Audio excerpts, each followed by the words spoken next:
Hello दोस्तों, चलो आज शुरू करते हैं एनसीईआरटी का एटॉमिक स्ट्रक्चर केमिस्ट्री है ये, ठीक है।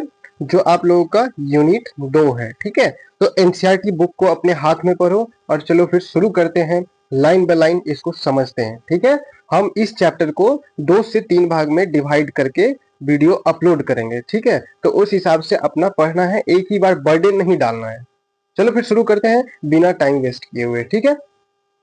सबसे पहला देखो, इसमें लिखा हुआ है the reach diversity of chemical behaviour of different elements can be traced to the difference in the internal structure of atom of these elements. कहने का मतलब ये हुआ कि आप मान लीजिए कोई भी एटम है, ठीक है, कोई भी एलिमेंट है, मान लेते हैं हम कि सोडियम कोई एलिमेंट है, ठीक है। इसका जो केमिकल प्रॉपर्टी या फिर कोई भी बिहेवियर पता करने के लिए हमको एटॉमिक स्ट्रक्चर पता होना चाहिए। क्या पता होना चाहिए? Atomic structure. अगर एटॉमिक स्ट्रक्चर पता हो जाता है तो हम किसी भी एलिमेंट का, किसी भी एटम का बिहेवियर पता कर सकते हैं, ठीक है। चलो फिर देखते हैं इसका इंट्रोडक्शन में क्या क्या है, ठीक है। सबसे पहला क्या है? The existence of atom has been proposed since the time of early Indian and Greek philosophers 400 before Christ, who were of the view that the atoms are the fundamental building blocks of matter. देखो, early Indian लोग और Greek Greek philosophers जो थे, ठीक है, वो लोग समझते थे कि जो एटम होता है वो क्या होता है? बिल्डिंग ब्लॉक ऑफ मैटर होता है, ठीक है। Fundamental building block of matter का मतलब क्या हुआ?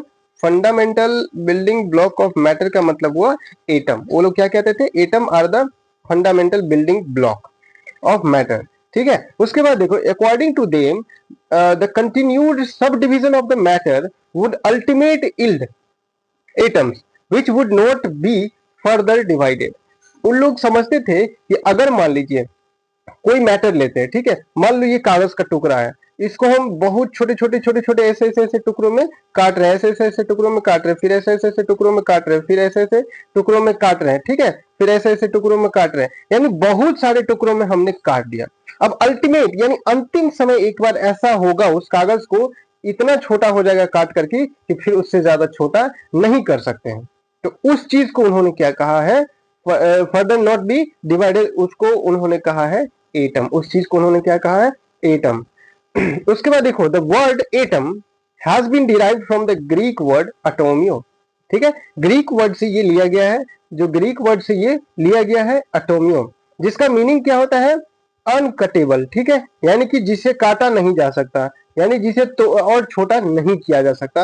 अटोमियो का मतलब ये होता है। उसके बाद these earlier ideas were made speculations and there was no way to test them experimentally. लेकिन उस टाइम बस एक था, क्योंकि एक्सपेरिमेंट उस टाइम नहीं किया जा सकता, उस टाइम बस बोला जा सकता था, क्योंकि एक्सपेरिमेंट करने के लिए उतना उपकरण भी नहीं था, ठीक है, यानी कि मशीन भी नहीं था, नहीं कुछ जैसे उसको माइक्रोस्कोपिक लेवल पे काम करने के लिए जो जो उपकरण चाहिए, इंस्ट्रूमेंट चाहिए, वो सब कुछ भी नहीं था उस टाइम।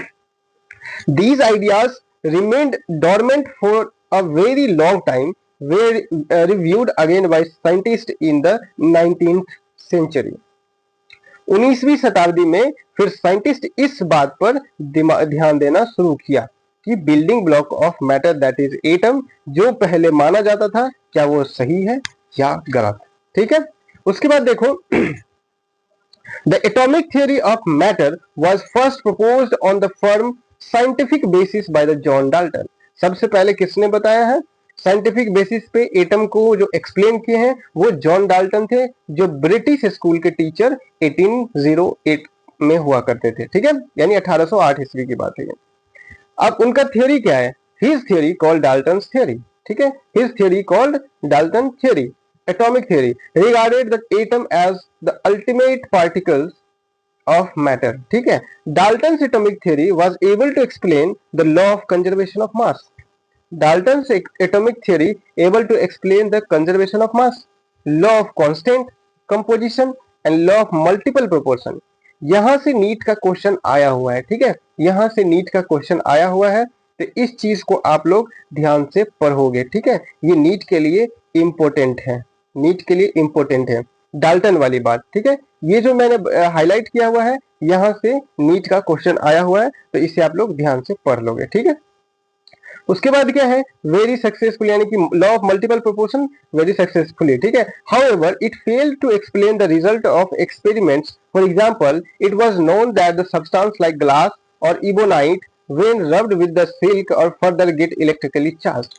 ये बात उस टाइम डाल्टन नहीं बता पाए कि कोई भी, अगर हम मान लेते हैं कि जैसे कि लाइक ग्लास और ebonite when rubbed with the silk और फर, फर मतलब होता है चमड़ा, बिल्ली का चमड़ा, ठीक है, जब इस दोनों को रगड़ते हैं आपस में तो वो इलेक्ट्रिकली चार्ज हो जाता है। ये बात उन्होंने नहीं बताया, किसने, जॉन डाल्टन ने।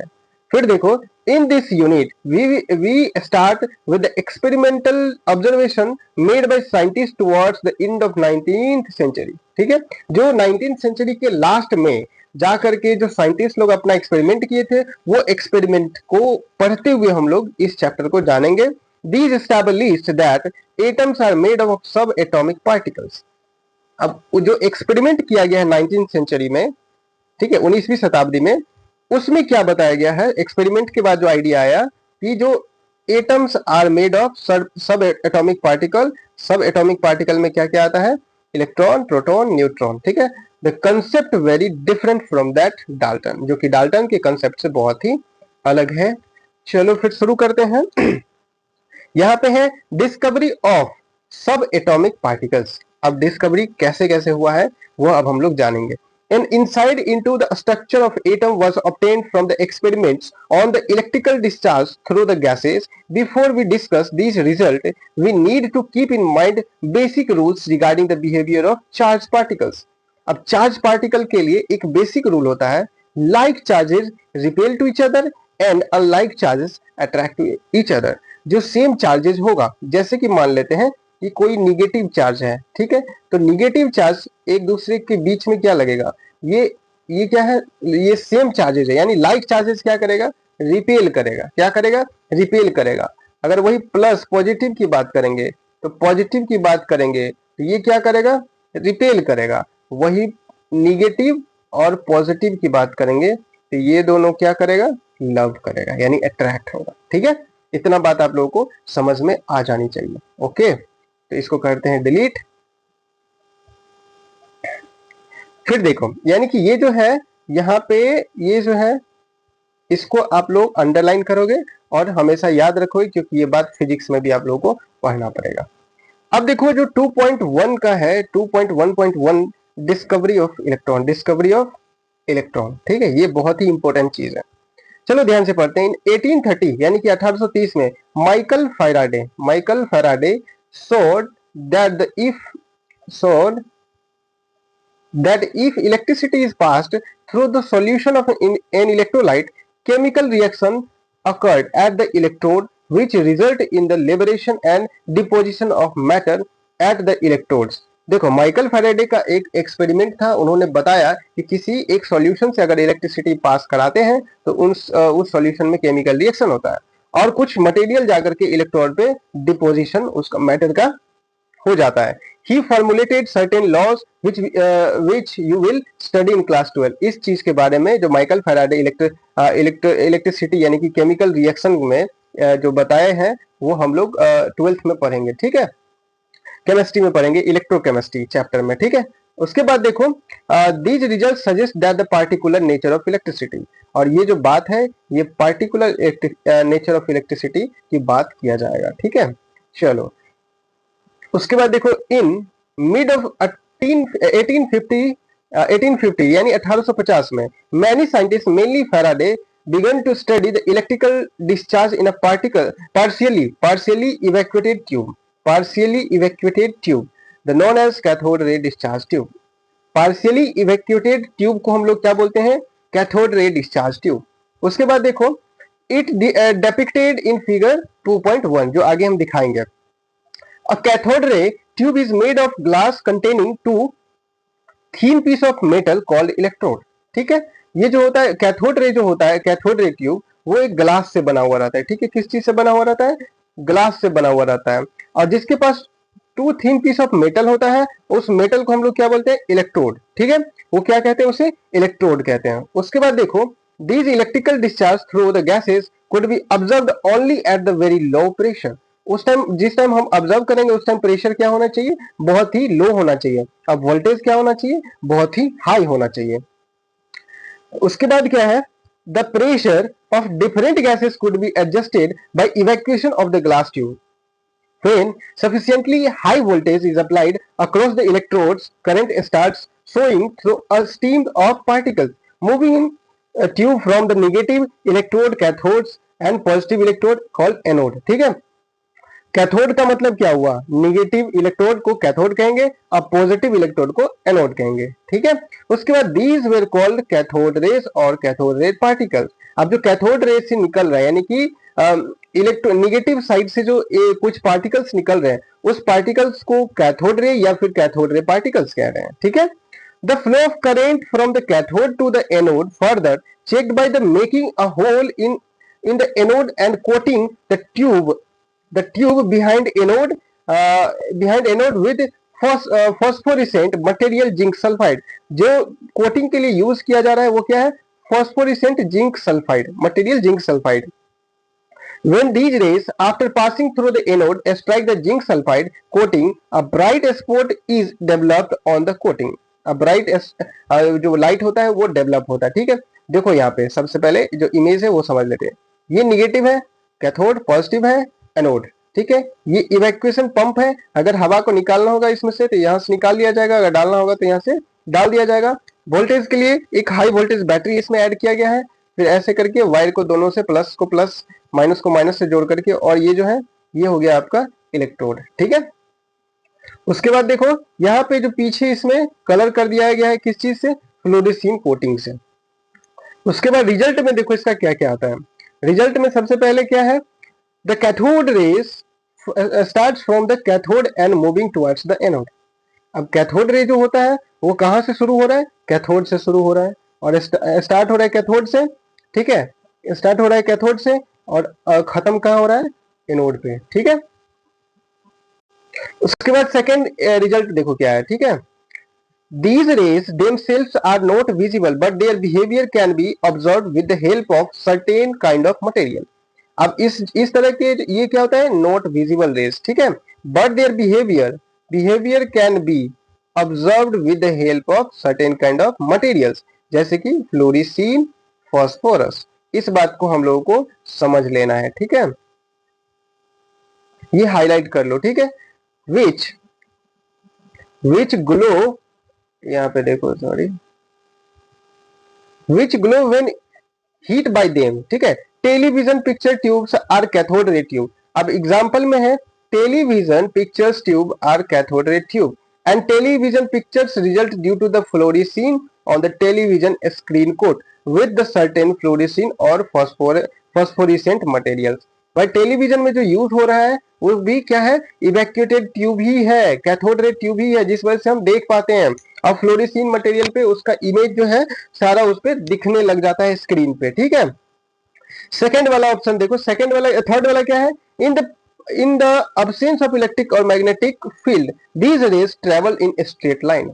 अगर हम मान लो कोई किसी भी तरह का इलेक्ट्रिक फील्ड नहीं डालते हैं, अगर अब्सेंस ऑफ इलेक्ट्रिक फील्ड होता है या फिर मैग्नेटिक फील्ड होता है तो these rays travel in straight line. ठीक है, these rays travel in straight line, ये बात हमेशा याद रखना है। फोर्थ नंबर रिजल्ट क्या है, in the presence of electrical और magnetic field behavior of cathode rays are similar to the expected from the negatively charged particle, suggesting that the cathode rays consist of negatively charged particles that is called electron। यही पे देखो जो cathode से निकला, cathode ray जो निकला वो जो नेचर है प्रेजेंस ऑफ मैग्नेटिक और इलेक्ट्रिक फील्ड में जो बिहेवियर कैथोड रे का है वो एक्सपेक्ट किया जा रहा था कि निगेटिवली चार्ज पार्टिकल के जैसे ही होगा। तो उस कैथोड रे जो कंसिस्ट कर रहा है वो चार्ज पार्टिकल, जो कैथोड रे में जो चार्ज पार्टिकल है उस चार्ज पार्टिकल को इलेक्ट्रॉन कहा गया है। ठीक है, क्या कहा गया है, इलेक्ट्रॉन कहा गया है।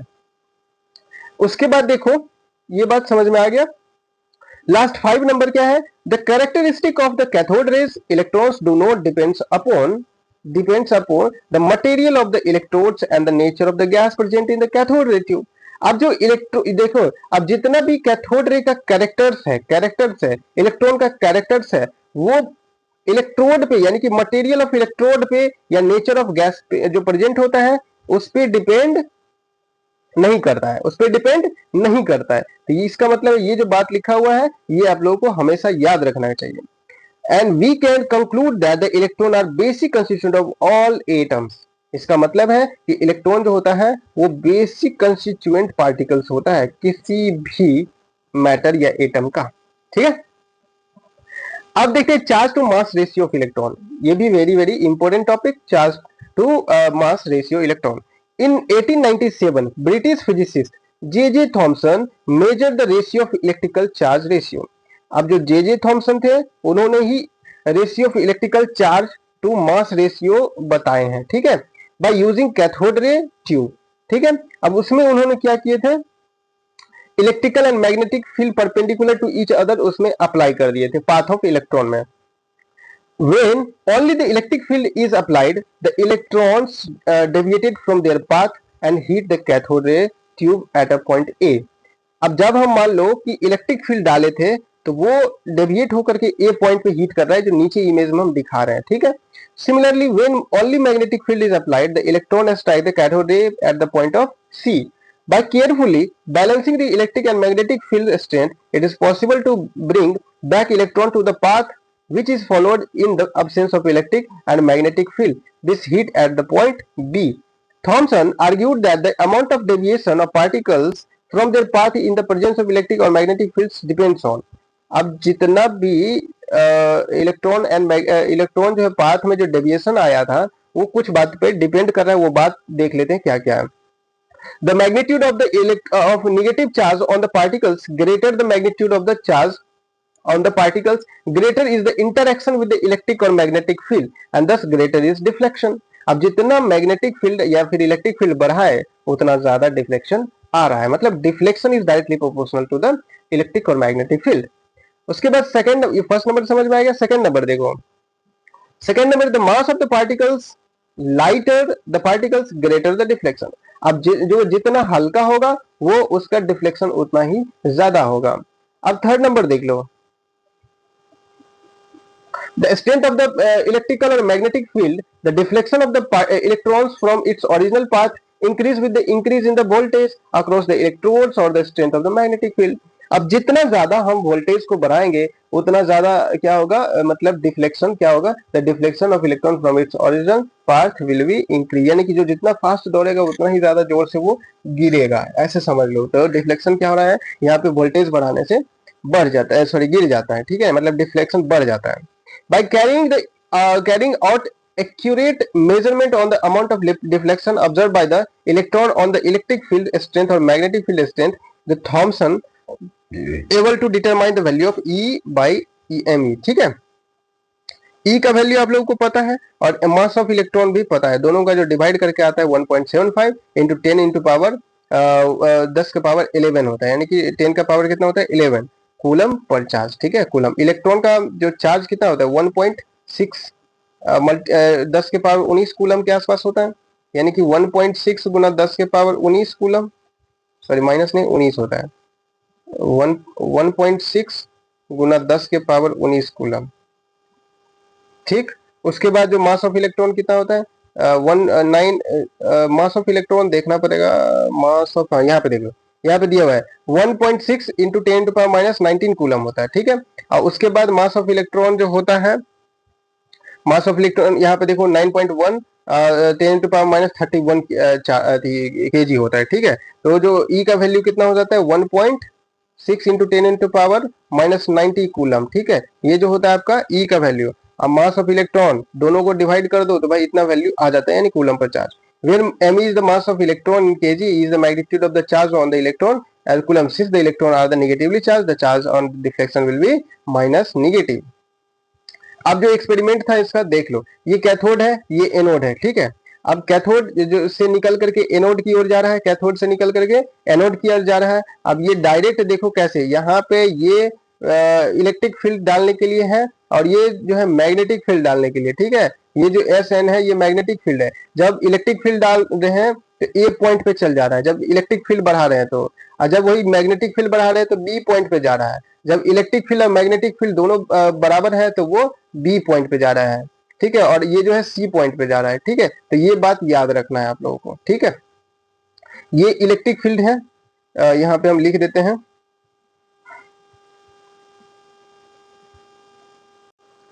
ये ए वाला जो है वो इलेक्ट्रिक फील्ड है, और ये जो सी वाला है ये मैग्नेटिक फील्ड है, जो बी से भी डिनोट करते हैं, और ये जो है electric field plus magnetic field दोनों के प्रेजेंस में किया गया है, ठीक है।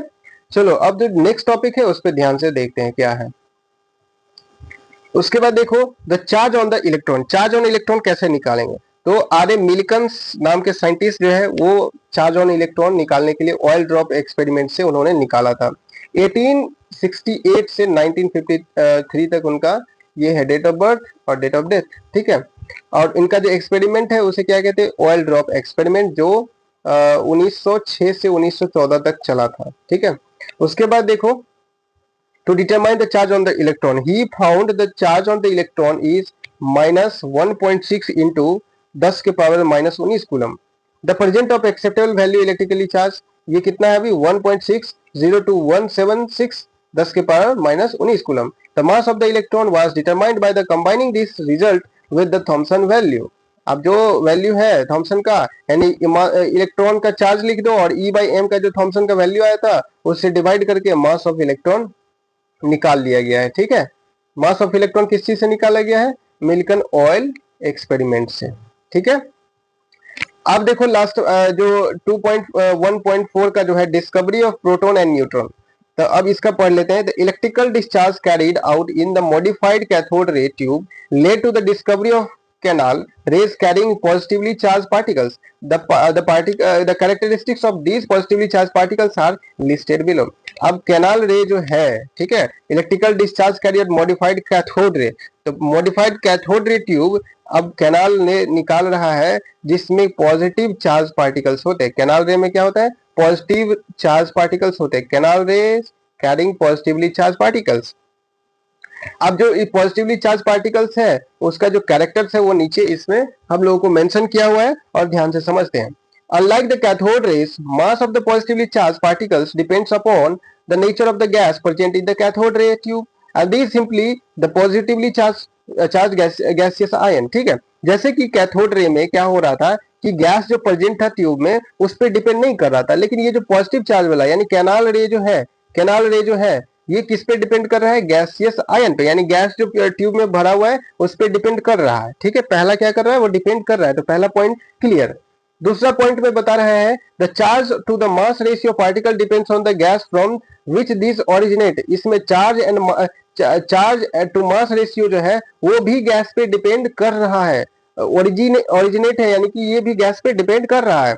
उसके बाद देखो थर्ड पॉइंट में क्या है, some of the positively charged particles carry a multiple of fundamental unit of electric charge। अब मतलब कुछ ऐसे पॉजिटिवली चार्ज पार्टिकल है जो multiple fundamental unit of electric charge हैं, ठीक है। और उसके बाद देखो फोर्थ पॉइंट में क्या है, the behaviour of these particles in the magnetic electric field is opposite to the absorbed from the electrons cathode rays. अब जो कैथोड रेज था, ठीक है, उसमें उसका ठीक डिफरेंट एकदम अलग अपोजिट बिहेवियर रहा कैनाल रेज का, ठीक है। कैनाल रे का क्या रहा, अपोजिट बिहेवियर रहा इन प्रेजेंस ऑफ मतलब इलेक्ट्रिक और मैग्नेटिक फील्ड में, ठीक है। अब देखो the smallest and lightest positive ions was obtained by from the hydrogen called proton. अब सबसे जो स्मॉल और लाइटेस्ट पॉजिटिवली चार्ज है वो क्या है, प्रोटॉन है, ठीक है। हाइड्रोजन से जो मिला है, ठीक है, कहां से मिला है, हाइड्रोजन से मिला हुआ है, जो स्मॉलेस्ट एंड लाइटेस्ट पार्टिकल है, ठीक है, पॉजिटिवली पार्टिकल। अब देखो these positively charged particles was characterized in 1919 यानी 1919 ईस्वी में। later a need was felt for the presence of electrically neutral particles as one of the constituent of the atom.